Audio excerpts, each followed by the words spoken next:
Tawagin niyo na lang ako sa pangalang Mia. Taong 2009 nang magtrabaho ako sa isang branch ng 7-Eleven sa may Lapu-Lapu, Cebu.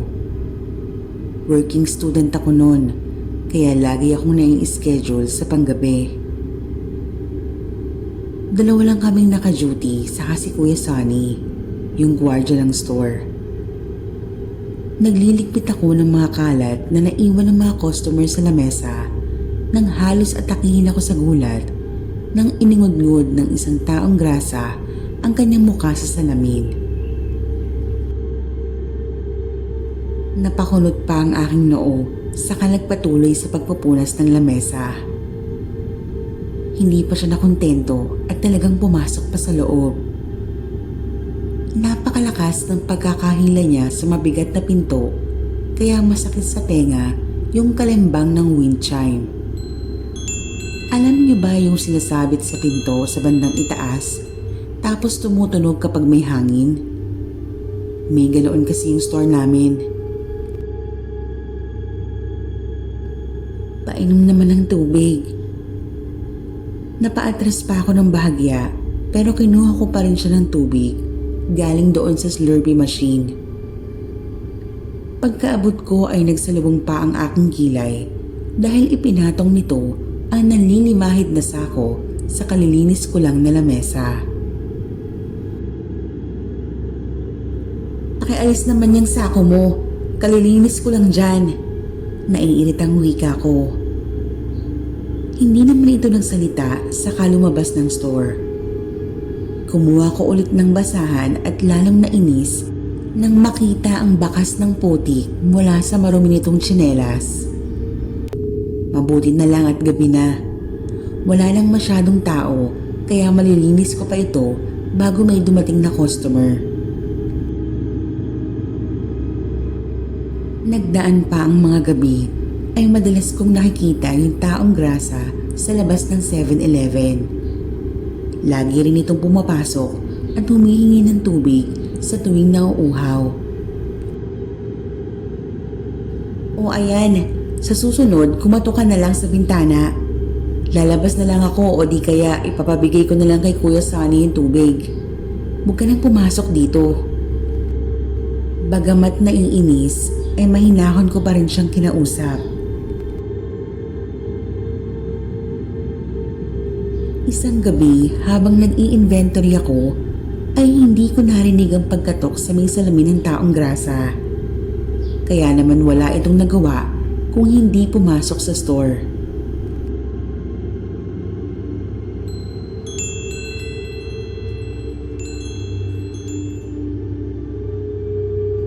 Tumunog ang kalembang at agad akong nagmadali pabalik sa kaha sa pag-aakalang may customer. Nagngingit-ngit pa ako sa galit nang makita na yung taong grasa lang pala iyon. Madungis at bitbit pa rin yung nanlilimahid niyang sako. Hindi ba sinabi ko na sa'yo na humatok ka lang sa salamin?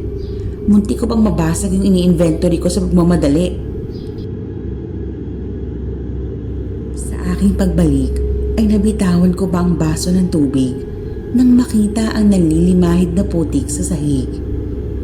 Hindi lang yun, naupo pa siya sa upuan at muling ipinatong ang sako sa lamesa.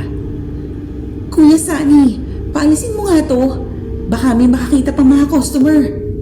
Naiinis kong tinawag ang aming gwardya. Miss, pahingi ng tubig. Wala akong ibibigay sa yung tubig. Tingnan mo nga yung ginawa mo. Pagod na pagod ako kakalinis nitong store.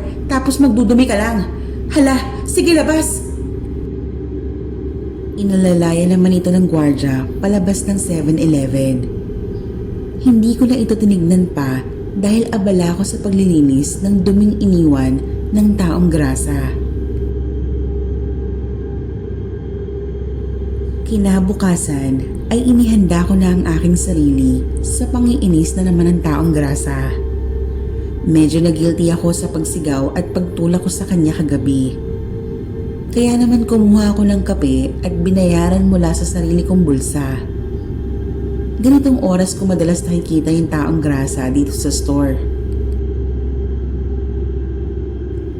Pero ilang minuto na ang lumipas at lumamig na ang kape, pero walang taong grasa ang nagpakita.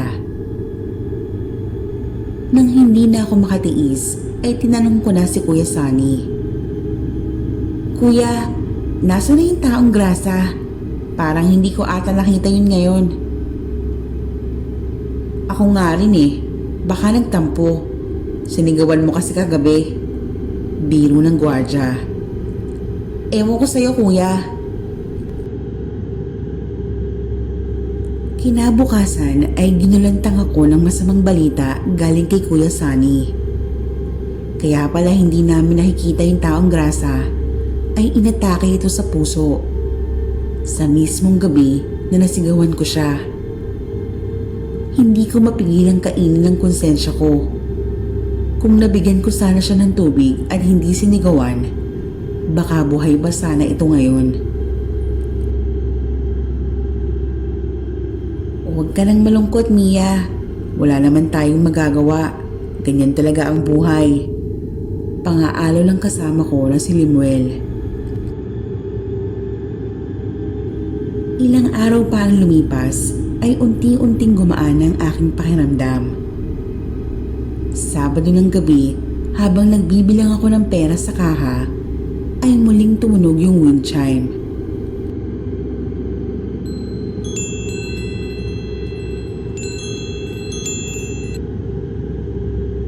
Agad kong sinara ang kaha at inayos ang nameplate saka ngumiti.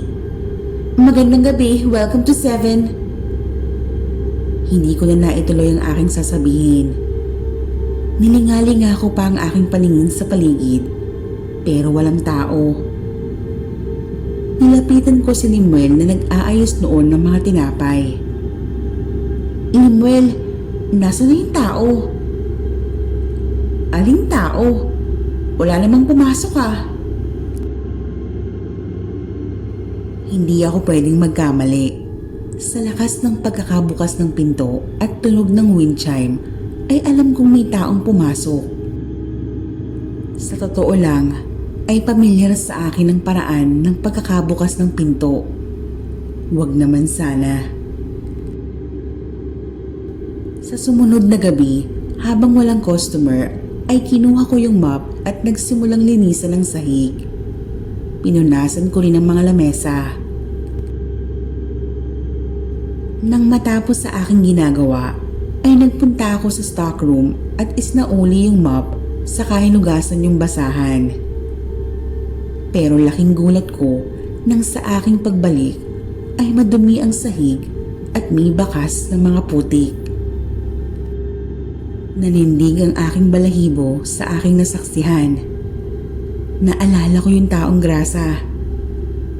Biglang bumukas yung dispenser ng Slurpee. Agad naman akong nagpunta doon sa makina upang isara bago pa ito umapaw. Muling tumunog yung wind chime. Nakahinga ako ng maluwag nang makita si Kuya Sunny. Kuya, nakita mo ba kung sino yung pumasok? Nag-iwan kasi ng putik.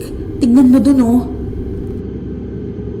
Lalo akong namutla at tumindi ang kabog sa aking dibdib. Malinis na malinis ang sahig at walang bakas ng Slurpee na natapon mula sa makina. Mia, okay ka lang? Antok lang yan siguro. Magkape ka nga. Wika ni Kuya Sunny. Hindi ako makatulog pag uwi ko sa bahay. Binabagabag ako ng aking konsensya. Alam ko yung taong grasa yung nagmumulto doon sa 7-Eleven. Kinabukasan, muli akong pumasok. Halatang kabado at may halong takot. Nag-break ang kasamahan ko at lumabas, so ako at si Kuya Sunny lang ang natira sa loob ng store. Nag-check ako ng inventory at napansin ko na kulang na yung stock ng mga siopaw at buns. Kuya, pasok lang ako sa stockroom. Kukuha lang ng stocks. Paalam ko sa gwardya. Pagpasok ko ng stockroom ay may kakaibang lamig akong naramdaman. bukod yun sa lamig ng nakabukas na aircon. Maya-maya pa ay nalaglag ang stocks ng plastic cups para sa Slurpee. Ganoon ang pinaglalagyan ko ng tubig sa tuwing manghihingi yung taong grasa. May malalim na paghinga akong narinig sa aking batok. Pamilyar ang paghinga na yun. Napatakbo ako nang biglang namatay ang ilaw. Sinabi ko kay Kuya Sunny ang aking nakita. Nagtungo siya sa stockroom pero maayos ang lahat. Ikinuwento ko sa kanya ang pagpaparamdam ng taong grasa. Nag-alay kami ng taimtim na panalangin saka ko humingi ng tawad sa hindi magandang nagawa ko sa kanya. Iyon na rin ang huling gabi ko sa 7-Eleven na yun dahil nag-resign na ako. Marahil ay alam niyo na kung bakit. Dahil sa naranasan kong kababalaghan sa 7-Eleven. Kwento ito ng kaibigan kong si Francis. Nagtrabaho siya dati sa isang branch ng 7-Eleven sa may Maynila. Alam ko maraming tao dun palagi dahil daanan talaga ito at malapit sa main road. Kaya nga hindi niya inakala na may mangyayaring kababalaghan sa loob mismo ng store. Pang-umaga siya noon at naghahanda para simulan ng araw nang bigla na lang bumukas ang kaha.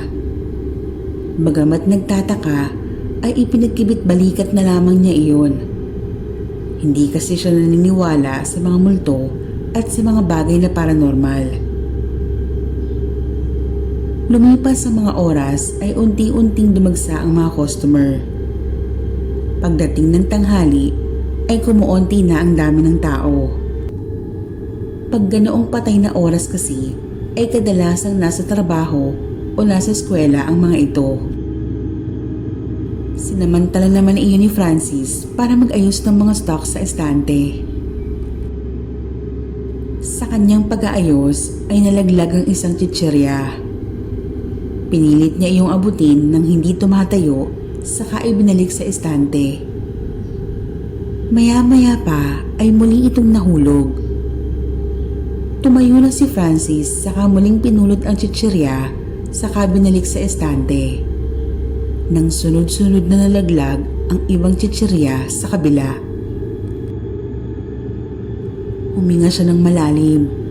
Pilit na pinapakalma ang sarili. Hindi totoo ang multo. Wala siyang dapat ikatakot. Kinabukasan ay pang-umaga ulit si Francis. Medyo tinanghali siya ng gising kaya nalit ito ng pasok. Pagbukas niya ng pinto ay nagtaka siya sa hindi pamilyar na muka na nag-aayos sa may estante. Magandang umaga. Bago ka ba dito? Nanatili itong nakayuko. Natatakpan ng pulang sombrero ang kanyang mukha. Hindi ito sumagot at nagpatuloy lang sa pag-aayos.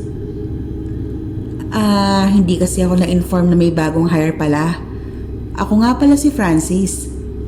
Pakilala niya sa babae. Siyang labas naman ni William mula sa banyo ng store.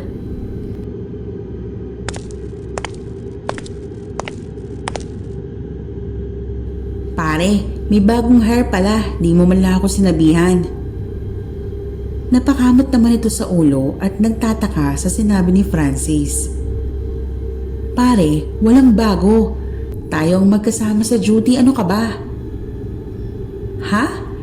Sino yung babae doon na naka-uniforme? Yung nag-aayos ng stocks?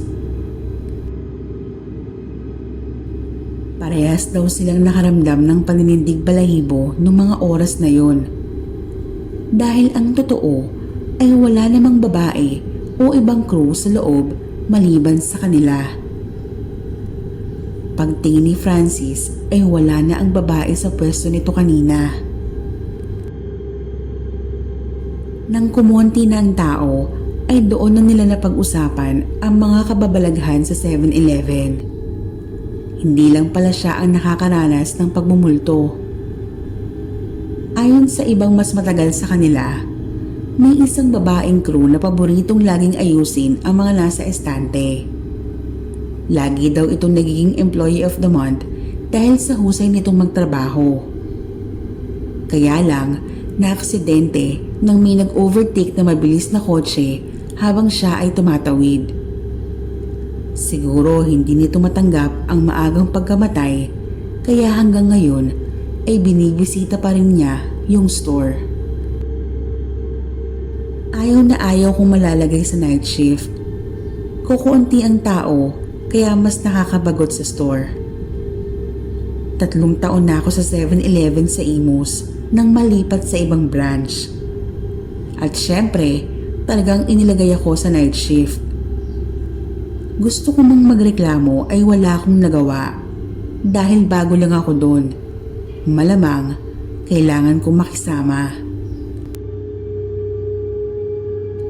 Isang gabi ay may mga customer na amoy alak, mukhang nakainom. Bumili ito ng ilang bote pa ng alak at nagsindi ng sigarilyo. Sir, no smoking area po ito. Kung magyoyosi po kayo, dun po sa labas. Aba, ang sungit naman ni Miss Beautiful. O sige, samahan mo na lang ako sa labas. Pasensya na po pero hindi maaari. 275 po ang total bill.